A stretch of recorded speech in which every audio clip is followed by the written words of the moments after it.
Welcome to Yawns and Beyond, the ultimate destination for drifting off into dreamland.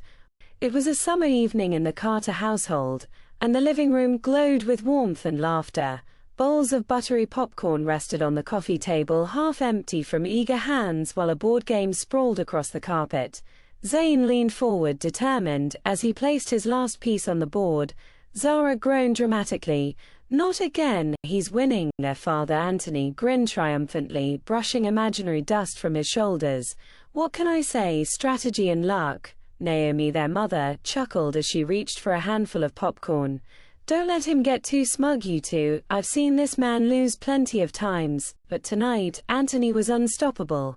Every roll of the dice seemed to fall in his favor, every move made with flair. Zara and Zane exchanged exasperated glances before bursting into laughter, their playful rivalry melting into shared joy. Just as Anthony leaned back, stretching his arms in mock victory, a sound interrupted their laughter. Tap, tap, tap. The twins froze. "Was that the window?" Zara asked, glancing toward the glass. The family turned. Perched on the wide sill was an owl unlike any they had ever seen. Its feathers shimmered with the deep blue of a midnight sky, flecked with silvery specks like stars. In its beak it held a parchment envelope sealed with a glowing crest. For a moment the room was silent except for the soft hum of the evening crickets outside. Then Zane whispered, "I think it's for us." Naomi's smile faded into something softer, almost wistful. She leaned forward, her voice barely above a whisper. "I knew this day would come." "You knew?" the twins asked, voices rising in surprise. Naomi smiled faintly. "Yes, I studied at Amara Academy before you were born. But when I met your father I chose a different life, a quieter life. Now the world is calling you." Anthony, their father, stepped forward, his voice calm and steady. "Magic is not just spells or potions, it is the courage to face the unknown, the kindness to help others, and the love that guides you. This school will help you discover it all." The twins exchanged a glance, hearts pounding with anticipation. That night they lay awake imagining the wonders that awaited them. Chapter 2. The Discovery of the Archway. The following week, the Carter family ventured into the woods behind their home. The air was cool and soft, a scent of pine mingling with the earth. Birds sang bunter sleepy songs and sunlight danced through the leaves. "Through here," Naomi whispered, leading the twins toward an unusual glow between two ancient oak trees. There, hidden like a secret, was a swirling archway of light. The archway shimmered faintly as if inviting them in. Zara and Zane held hands, their hearts thrumming with excitement. "Is this the way?" Zane asked, awestruck. Anthony nodded. "This portal will take you to Amara Academy, hidden on a secret island in the middle of the Atlantic Ocean. Few have seen it, but it is a place of learning, wonder, and magic." Naomi smiled gently. "Be brave, children. Together you can face anything." The twins stepped forward hand in hand and entered the archway. For a brief, weightless moment they felt the world dissolve around them, replaced by soft, swirling light. When it faded, they stood on a cliff overlooking an endless, sparkling ocean. In the distance, a misty island rose, crowned with towers that glowed like the evening sun. Zara whispered, "It's beautiful." Zane nodded, feeling a mix of awe and excitement. "It's magical." Chapter 3. Arrival at Amara. The twins boarded a small enchanted ferry that glided silently across the ocean.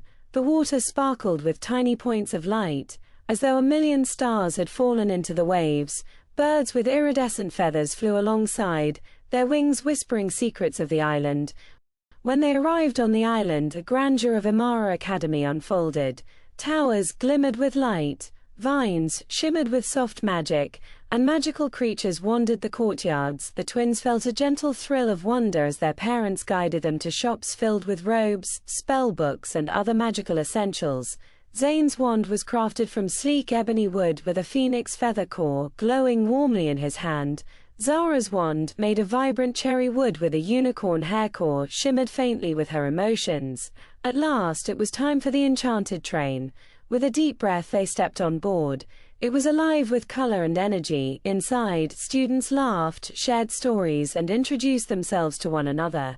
They met Eli, a lively boy with a fox-like companion, and Talia, a gentle girl who could make flowers bloom with a touch. Together they explored the train, peering out of windows that shimmered with stars and forests that moved like living paintings. First week at Amara was a gentle whirlwind of discovery. The classrooms themselves seemed alive. Chalk wrote notes on the board by itself, books hovered just above desks, and the ceiling often shifted to reflect the weather outside. Zara found herself captivated in potion making where the air shimmered with scents, lavender and mint one moment, something spicy and sharp the next. Her cauldron bubbled with colors that danced like stained glass. Professor Elora encouraged her patience, and Zara realized she had a knack for coaxing reactions with a gentle hand. Meanwhile, Zane thrived in spellcraft, the air around him humming as he practiced weaving glowing orbs of light. His laughter often echoed when a spell grew too big and sent a cascade of sparkles across the classroom, much to his classmates' delight. Evenings in the Great Hall were filled with music, chatter, and plates of steaming food that replenished themselves. Zara and Zane would whisper about the day's adventures long after the candles dimmed, their bond growing stronger with each passing lesson. By the end of the week, both twins knew Amara wasn't just a school. Zara murmured, "I think we belong here." Zane squeezed her hand. "I do too." One quiet afternoon, Zara tugged on Zane's sleeve. "Look, there's a staircase we've never noticed before." They followed it, winding deeper into the grand library. The air grew cooler, hushed, and glowing motes drifted like fireflies. At the bottom lay a circular chamber lit by floating lanterns.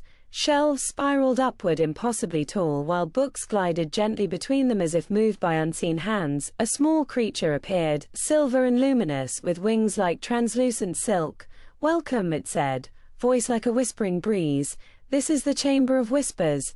Here, knowledge reveals itself only to those prepared to listen." Zara reached for a tome that thrummed faintly in her hands. Its pages bloomed with shimmering potion diagrams she'd never seen before. Beside her, Zane opened a book that rearranged itself as he read, teaching ancient protective spells. The twins sat on the polished floor, surrounded by drifting pages, hearts beating fast with excitement.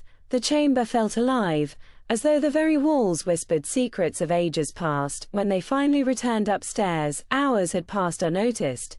They carried not just knowledge, but the exhilarating sense that the academy held endless wonders yet to discover. The Festival of Light transformed Amara into a dreamscape. Lanterns shaped like stars, moons, and flowers floated above the courtyards, each glowing with a different hue. Music drifted through the air, soft flutes, gentle drums, mingling with the sound of laughter. Students crafted displays of magic. Some conjured glowing animals that danced across the grass, others painted the sky with streaks of colored fire. Zara and Zane worked tirelessly with Eli and Talia, blending their talents. Zara brewed potions that glowed like captured starlight. Zane cast spells to send the light swirling into intricate shapes. Eli's fox darted through, creating fiery sparks, while Talia made blossoms bloom mid-air. When their turn came, the courtyard gasped. Stars unfolded in glowing spirals, flowers bloomed and released sparkling dust, and lanterns rose into the night sky as though carrying dreams. The twins looked at one another, pride and joy shining in their eyes. For a moment, the whole academy seemed to breathe as one, united by beauty and light. As lanterns floated higher, Zara whispered, "This feels like magic beyond spells." Zane nodded. "This is so cool." The storm came suddenly. Winds howled, lightning arced across the cliffs, and the ocean below churned with fury. Students scrambled for shelter as magical wards flickered under the strain. Professor Alaric called out, his voice steady against the chaos. "Stand together, protect one another." Zara and Zane exchanged a glance. Fear flickered in their eyes, but so did determination. They joined hands, channeling their magic together. Zara whispered a potion incantation, her vial glowing, while Zane lifted his wand high, weaving a shield of light. Nearby, Eli struggled to calm his fox, and Talia's flowers trembled in the wind. "Stay close," Zara shouted. She threw her potion into the air, where it burst into a glowing mist that calmed the winds around them. Zane's shield grew brighter, deflecting a bolt of lightning that cracked down dangerously close. The students behind them gasped but rallied, adding their magic. Slowly, the storm eased, like a beast tamed by courage. Exhausted but smiling, the twins collapsed onto the wet grass. Flooded by whispers of ancient magic, the twins and their friends ventured into the island's hidden heart. The path wound through forests alive with glowing fireflies and over streams that sang as they flowed. At last they reached a clearing where a massive silver tree stood, roots plunging into a shimmering pool. Its branches stretched toward the heavens, every leaf glowing softly as if lit from within. Zara stepped closer, breath catching.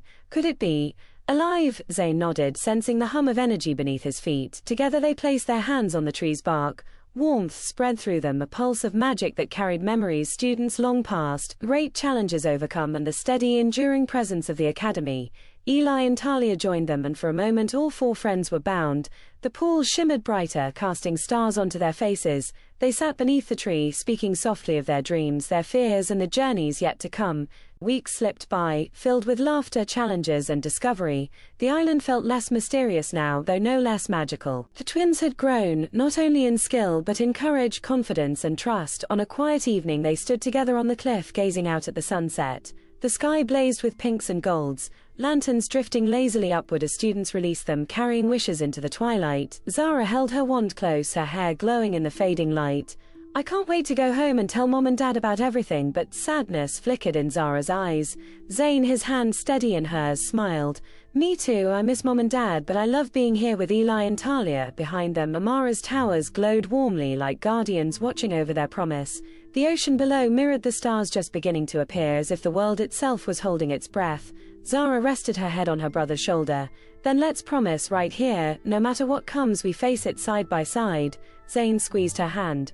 Always. As the lanterns floated higher, the twins felt the future stretch before them, bright, mysterious, and full of magic yet to be discovered. And now, dear listener, allow your mind to follow Zara and Zane into your dreams.